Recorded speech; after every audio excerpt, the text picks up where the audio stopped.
Magandang araw and welcome to my channel.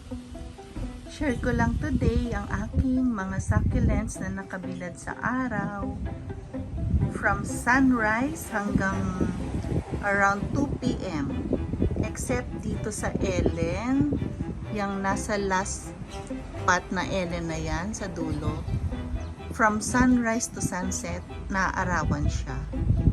Ako na lang yata ang hindi pa naglalagay ng net. Pero okay naman sila eh. Binibisit ko sila araw-araw.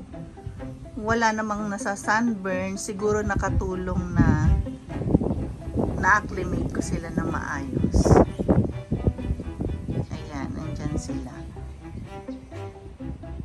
Mamaya, video ko sila kung ano na itsura nila. Kung may mga nasunog ba o wala. Kasi matitibay naman to eh. Yung mga Ellen sa dulo na yan, magkakaroon ako ng vlog niyan. Yan kasi yung mga cuttings ko na pinakita ko rin doon sa dati kong video last year.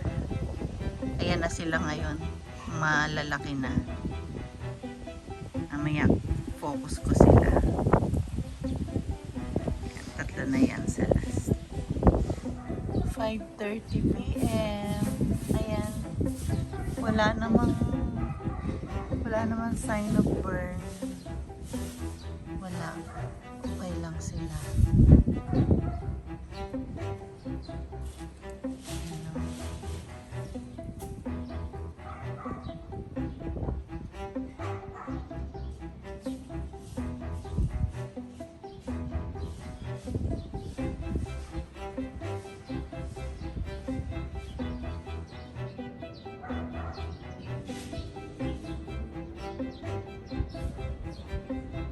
Ang dilig ko sa kanila every other day.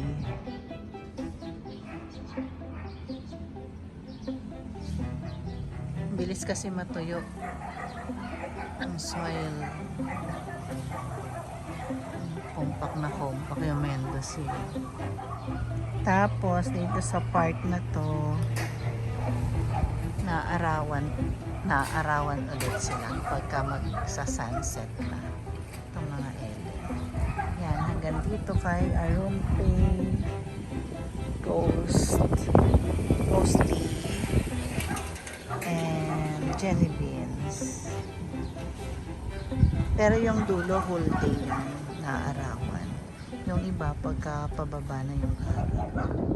Kapag sunset kasi, yung araw, dito na siya lumulubog.